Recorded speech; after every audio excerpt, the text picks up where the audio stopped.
Hello everyone. So a lot of you obviously know me from before, but काफी लोग शायद ऐसे भी होंगे who don't. So let me just reintroduce myself. As you can see at the bottom of the screen also, my name guys is Pulki Mittal. I have been teaching economics honor students and teach students who study economics in the entire world, from US, Canada, India, everywhere for the last 18 years. And of course, Eco Honors Delhi University is one of the closest programs to my heart because I have also done economics honors from Delhi University. I was a gold medalist Eco Honors, and I've done MA in economics. I've also done masters in finance and many other things as well. Okay. We are today looking at our syllabus for micro semester 3. तो जब से हमारा नया education policy आया है NEP आया है micro semester 3 has changed its shape a little bit it is it's a foundation, it's a behavioral foundation of market interactions. When I say behavioral foundations of market interactions, what do I mean by that? hmm? So हम इस exact course में कर क्या रहे हैं? Before I get into कि हम कर क्या रहे हैं, लेट्स अंडरस्टैंड द सिलेबस. तो जब हमारे पास फर्स्ट पेज रीडिंग्स का आता है, वी आर वेरी कंफ्यूज कि ये है क्या. बिकॉज हमारी रीडिंग लिस्ट में आपको दिखेगा it is DSC 3 also, DSC 5 also, DSC 7 also. Lots of people have come back and said ma'am हमें समझ नहीं है. So let's break it down. Most of you, beta, are the people who are studying BA Eco Honors. तो जो लोग BA economics honours करते हैं, अगर आपने इकोनॉमिक्स ऑनर्स में एनरोल किया है, तो ये वाला पेपर हमारा है disciplinary course number 7, which is called Behavioral Foundations of Market Interactions, Discipline Specific Core Course, core syllabus है DSC 7. जो लोग BA ऑनर्स इकोनॉमिक्स नहीं कर रहे but they are doing BA programme, because new education policy आने के बाद they wanted to make one syllabus जो कि आपके मल्टीपल जगह के लोग ले पाए. तो BA प्रोग्राम अगर कुछ लोग कर रहे हैं जिनके पास इको जो है वो मेजर है, they have economics major, then उनके लिए ये subject is called DSC 5. So the people who are studying this will not bother with this. उनके लिए ये DSC 7 ही है. DSC 5 is for the people who are doing BA programs with economic major. और अगर कोई कर रहा है BA programs with eco, but उसका इको या तो माइनर है या फिर उसके लिए ये इको जो है वो non major eco, non major econ, तो उसके लिए ये वाला सिलेबस जो है बेटा वो हो गया DSC 3. सो क्योंकि most of us belong to a eco honours, BA economics honours, तो हमारे लिए जो रेलेवेंसी है वो ये. सो हमारे लिए this is in semester 3 micro 1. मतलब आपका जो ये है ये एक बेस सेट करता है बिहेवियरल इकॉन की. बिहेवियरल इकॉन आप सेम 5 में करोगे, लेकिन this is the setting of the tone. And of course जो आप यहाँ पे लर्न करोगे वो आप नेक्स्ट सेमेस्टर में और नेक्स्ट टू नेक्स्ट सेमेस्टर में भी अप्लाई करोगे. So which is why this subject is guys one of the most important ones that you do. मतलब माइक्रो इकोनॉमिक्स, मैक्रो इकोनॉमिक्स आपके बेसिक्स होते हैं, बट माइक्रो इकॉन जो ये वाला है पर्टिकुलरली, इसके कॉन्सेप्ट्स आपके बार बार यूज होंगे ही होंगे. ये चीज मैं इनफ रिआइटरेट नहीं कर सकती हूँ क्योंकि जो आपके पास सेमेस्टर 5 में सब्जेक्ट्स होंगे, योर पब्लिक इकॉन, आप लोग का कोई भी और सब्जेक्ट होता है, वो सारे के सारे जो हैं इन्वायरमेंटल इको, या फिर आप कोई भी और एक्स्ट्रा सब्जेक्ट्स लेते हैं in your disciplinary courses, most of them are based here. जो आपका बिहेवियरल इकॉन है it's based here. So this subject and of course macro sem 3, macro 1 sem 3 subjects are really important, very important. You cannot replace them. You cannot not have 100% understanding. आपको अगर MA econ pursue करना है फिर तो this is a non starter. ये तो आपको आना ही आना चाहिए, बहुत अच्छे से आना चाहिए. Otherwise the preparation of entrance, getting into the one of the MA colleges and sustaining everything becomes super difficult. Okay. मैं आज आपको दो चीजों के बारे में इंट्रोडक्शन दे रही हूँ. पहला, how is your syllabus looking like. Secondly, how do I teach and how will I cover it with you in the coming lectures? Okay.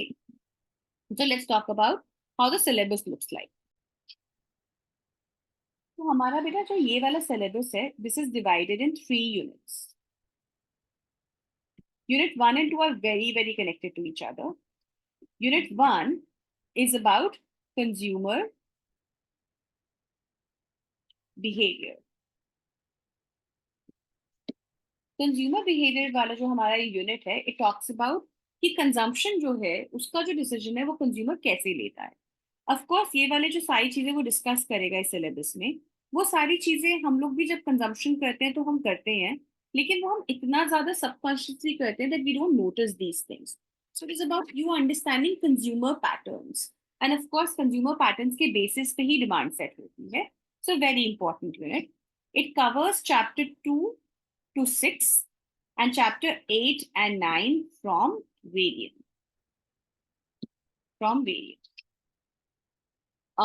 इसके अंदर हम वेरिएंट से अपना सब्जेक्ट समझते हैं, लेकिन इसके जो क्वेश्चंस हैं, so you know you to also understand कि जो आपका माइक्रो का सिलेबस होता है बेटा, इसमें से मोस्टली आपका जो पेपर आता है वो आता है number based. It's numerical paper, it's not a theoretical paper.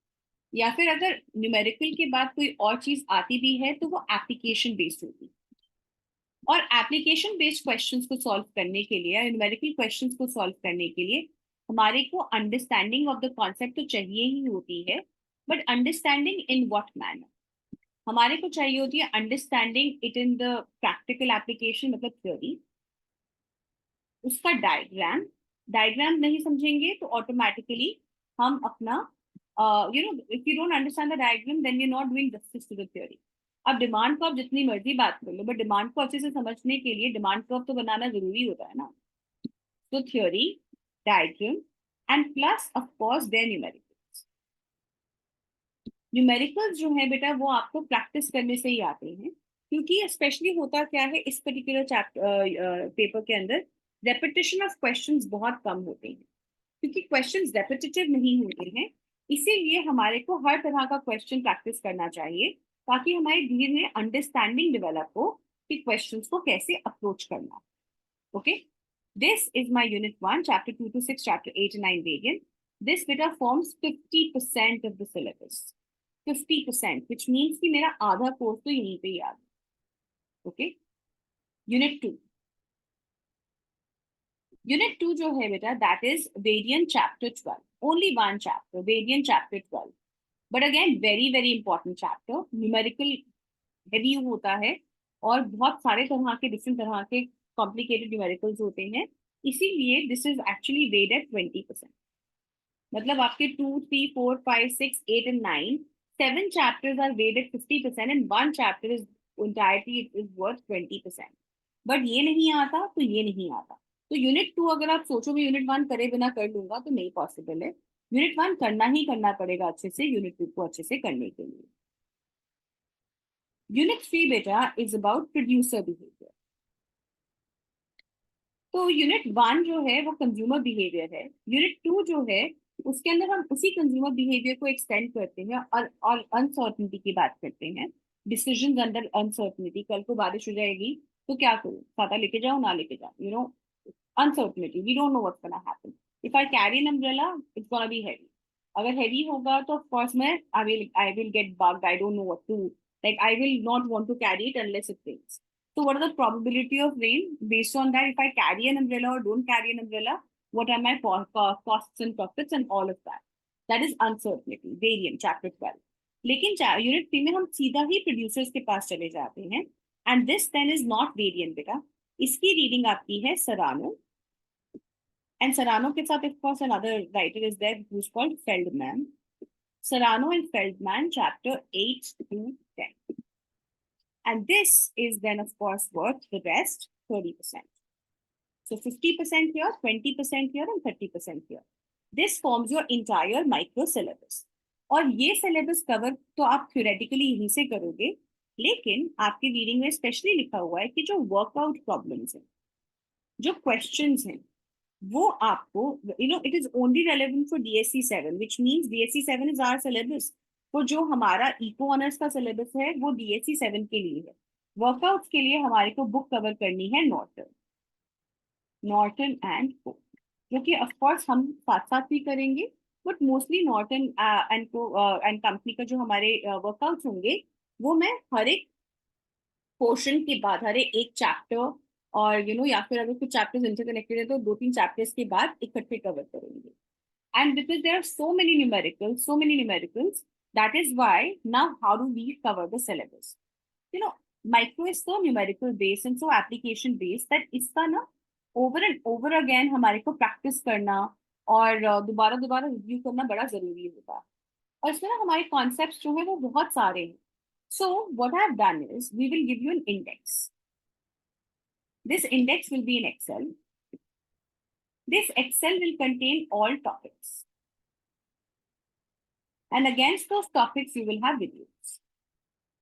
So instead of covering, let's say, the entire, hypothetically, entire indifference curve in one video and in one class, which I know is difficult to even consume and even more difficult to retain, what I've done is I have divided the indifference curve into smaller topics. And each small topic is covered in a video. आपके पास index है बेटा. So suppose आप अपना indifference curve का background कर रहे हो. मैं इंडिफरेंस कर्व का एग्जांपल इसलिए उठा रही हूँ क्योंकि वो आपने माइक्रो सेमेस्टर 1 में किया हुआ है and you will appreciate where I am coming from. मैंने करा इंडिफरेंस कर्व्स की properties and that is in let's say one video. उसके बाद मैंने बोला कि इंडिफरेंस कर्व्स कितनी तरह के होते हैं. Cobb Douglas in one another second video, perfect substitutes in third video, complements in fourth video. तो इससे क्या होगा कि जब आप अपना इंडेक्स स्टडी कर रहे हैं रिविजन के टाइम पे, तब आपने बोला कि यार मुझे ना I think I know the properties, I don't want to review it but I only want to study perfect substitutes again. तो आपको बाकी आगे पीछे करने की जरूरत नहीं है. आपने स्पेशली सिर्फ परफेक्ट सब्स्टिट्यूट्स वाली वीडियो टाइप उसको दोबारा करा and you are sorted. Okay, so that is why you will find that micro semester 3 has lots of videos and I'm not denying कि syllabus आपका काफी सारा है and बहुत सारी videos हैं. But please appreciate that every video is really small and it is consumable in a bite size. आप college के लिए जा रहे हो, वापस आ रहे हो, आपको अपने फोन पे स्टडी करना है, कुछ भी करना है, आप उसको साइमल्टेनियसली बहुत इजीली कर सकते. एंड लास्ट थिंग बेटा इज कि आपको इसकी तैयारी कैसे करनी है. I am going to divide this into 2 parts. One is कि जब आप वीडियोस देख रहे हो तब आपको अपने जो हमारे पास हमारे जो नोट्स हैं उन नोट्स को या तो आप बेटा प्रिंट कर लो या फिर उन नोट्स को आप साइमल्टेनियसली ओपन करके उस पर एनोटेट करो with whatever extra information you need to write. Micro में ना नोट्स का इतना रेलेवेंस इसलिए नहीं होता because it's a very numerical based paper और वो न्यूमेरिकल्स जो इतने ज्यादा रिपीट नहीं होते. तो होता क्या है टिपिकली बेटा कि अगर आपकी अंडरस्टैंडिंग 100% कंप्लीट नहीं है तो notes are not going to be that helpful in any case. और अगर आपकी अंडरस्टैंडिंग कंप्लीट है तो नोट्स आपको वैसे भी ज्यादा हेल्प नहीं करेंगे. तो आप नोट्स का प्रिंट आउट ले लो या उनको वैसे आप साथ में रख लो और उनके ऊपर एनोटेट कर लो. फॉर द न्यूमेरिकल्स आप वीडियोस को बार बार पॉज करके पेपर पेन लेके अपना साथ साथ उस क्वेश्चन को साथ में सॉल्व करो और उसके बाद जो जो हम क्वेश्चंस करते जाते हैं उनको पॉज करके आप ट्राई करो कि आपसे खुद हो रहा है कि नहीं हो रहा and then cross check the answer. That way you will be able to understand and do it better. Okay, and this way you should do the entire syllabus at least, according to me, 3 times. That is when you will say you've done it 100%. Okay. Now, for people who say, ma'am, we don't have that kind of time, we want to do it in a very short and crisp manner and only want to pass. Mind you, ये सिर्फ उन लोगों के लिए जो बोलते हैं सिर्फ मुझे पास होना है, मुझे मार्क्स अच्छे नहीं चाहिए, मुझे सिर्फ और सिर्फ पास होना है. तो बेटा अगर आपको सिर्फ और सिर्फ पास होना है तब भी आपको पूरा कोर्स एक बार तो देखना पड़ेगा और साथ साथ न्यूमेरिकल्स तो फिर भी सॉल्व करने पड़ेंगे क्योंकि सारा पेपर ही न्यूमेरिकल बेस्ड है. अगर आप ये सोचो कि सिर्फ नोट्स पढ़ के सिर्फ कुछ और करके हो जाएगा तो होगा ही नहीं. And why I can't let you do selective study here. Unit 1 के ऊपर यूनिट 2 बेस्ड है, यूनिट 2 और यूनिट 1 के ऊपर यूनिट 3 बेस्ड है. तो अगर आपको सिलेक्टिव स्टडी करनी भी है तो आप क्या करोगे.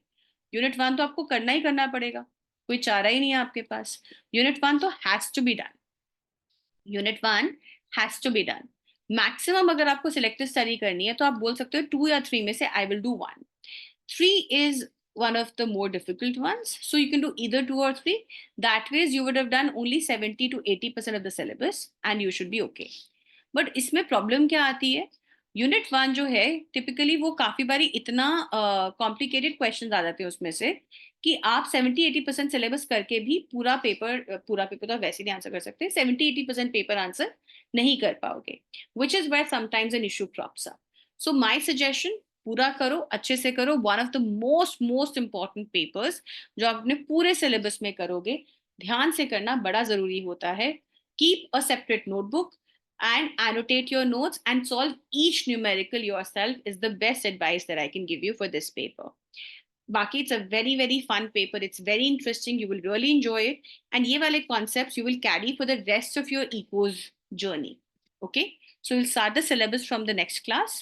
All right. I'll see you. Thank you.